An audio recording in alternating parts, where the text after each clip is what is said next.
That is it guys. Ready na natin. This lunch na guys. Nakapack na siya. Is it?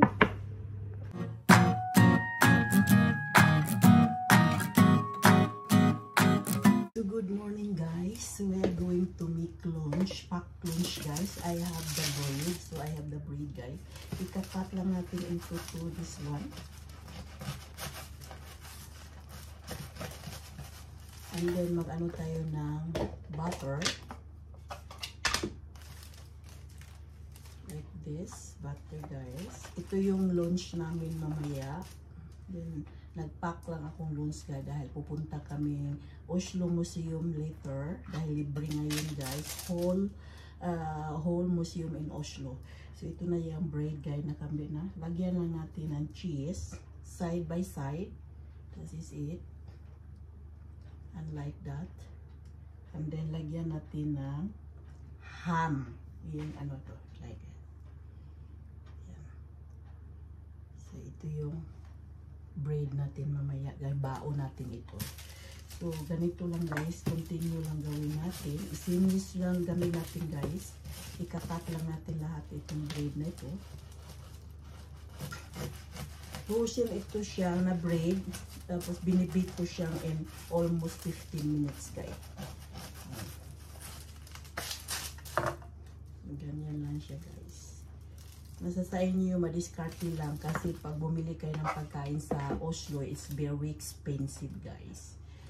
So, i-ano lang natin ng butter. Pag ganun guys. Napaka-simple and easy to make this one. And then, lagyan na natin ng cheese. Mayroon akong cheese na naka-slice na. And this is it. Pwede nating dalawahin natin yan guys. Gawin nating dalawa yung ano natin. Yan. Easy. And this is for the lunch later guys. At magdana din kami ng drinks para gawin naming inumin mamaya. Dahil Sunday dito, walang open na grocery na mabilihan ng soft drink. At huwag niyong kalimutan din guys, ito din yung baked sausage guys. Yan din ang baon namin mamaya. Yes! Ganyan kayo talaga dito guys. Of course, mayroon tayo ng breakfast. May bacon tayong fry. Naka-fry ng bacon. Ready na yung madamin dito guys. And of course, I have the potato and ham to make it breakfast. Eat breakfast first. That is to breakfast for my family. Of course, hindi natin kalimutan yung 1 cup of coffee. So that is the breakfast for today. And then, i-ready na natin yung food mamaya. So that's it guys. It's so done already. My baked sausage guys. It's so done after 20 minutes guys.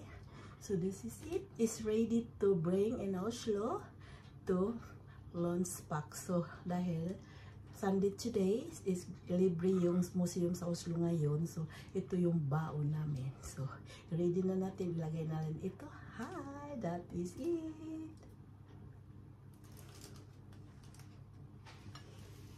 So ito na guys yung lunch namin mamaya guys. And then i-wrap ko lang ito siyang plastic. Ready to eat later. Ito, i-wrap natin ng plastic guys, yung baon natin. Para ready na guys. Cut lang natin ito sa pizza. Yan. Yan. Yan. I-cut natin dito para mayroon tayong baon mamaya guys. Yan.